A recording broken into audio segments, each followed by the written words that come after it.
Movie notes on The Terminal, 2004 film, 20 September 2024 viewing. So I watched it yesterday, Friday, 20 September 2024, and I'm filming this Saturday, 21 September 2024. I'm Tanis Coralee Leonhardi, she, her, hers of Seattle.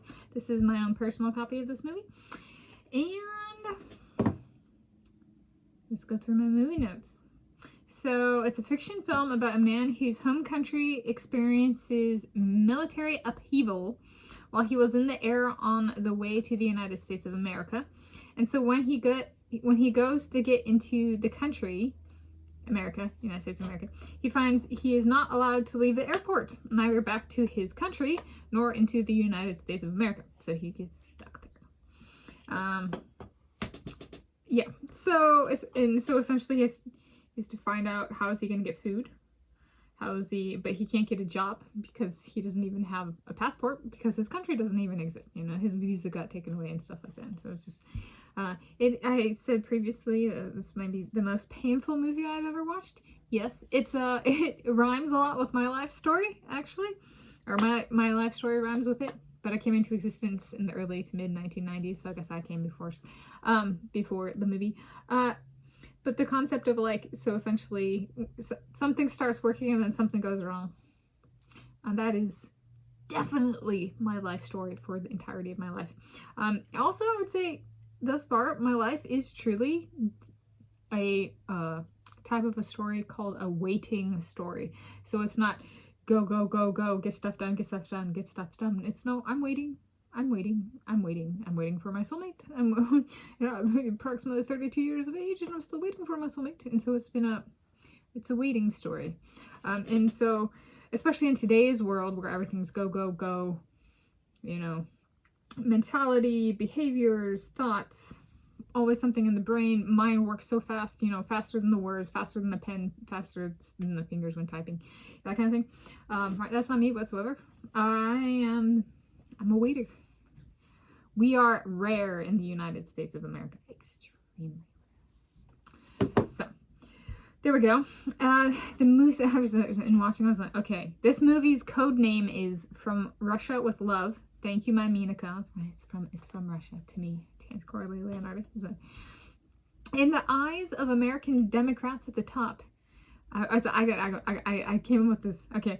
I'm very proud of this one. It's like, maybe this, I think this is right. But being seen in a picture with a Russian automatically designates a person as an American Republican. So American Democrats are trying to slander the American Republicans, right? Kindness is not a skill they possess. Or an attribute or whatever. As someone with Russians in my family tree and who spectated Minikab in person, including publishing a picture and a video of him online, I must be the Antichrist in the eyes of American Democrats. Yeah, so there was this thing when I was growing up where essentially people would try and trash a person's image either with misinformation, fictitious pictures or real pictures of them with let's say in the Seattle area, marijuana was a big thing. Culturally, but it wasn't legalized. So if they got a picture with somebody that was just ruined their career if they were smoking marijuana or something. So Democrats are now using that as an attempt to get people to join their party, American Democrats, as they say. They take a picture of somebody with a Russian or something like that, and they have to be Republican, trying to inflict shame on that person. American Democrats are to be 100% honest, kind of the worst humans. In some ways, in shaming and stuff like that. It's rampant hate, especially against those of us who are ethnically Russians. Like me, Tanis Coralee Leonhardi. And so to just follow up to that, all right, no need for me to appear on American liberal talk shows in the future then. So if somebody has a reputation of being very anti-Republican or anti-conservative, right, and slamming guests and or people in the audience for voting a certain way, especially with American Republicans, no need for me nor my soulmates to appear because my soulmates are far more red, 100% of them, than I am. Okay. So as you know, I am ethnically part Russian. If I have a say over my life in the future, living together with my soulmate and or soulmates, I shall put all of my honey bunnies in acting, business, and aquatic sports. I pull all of them out of their respective arena, and they shall be allocated to writing biography and autobiography.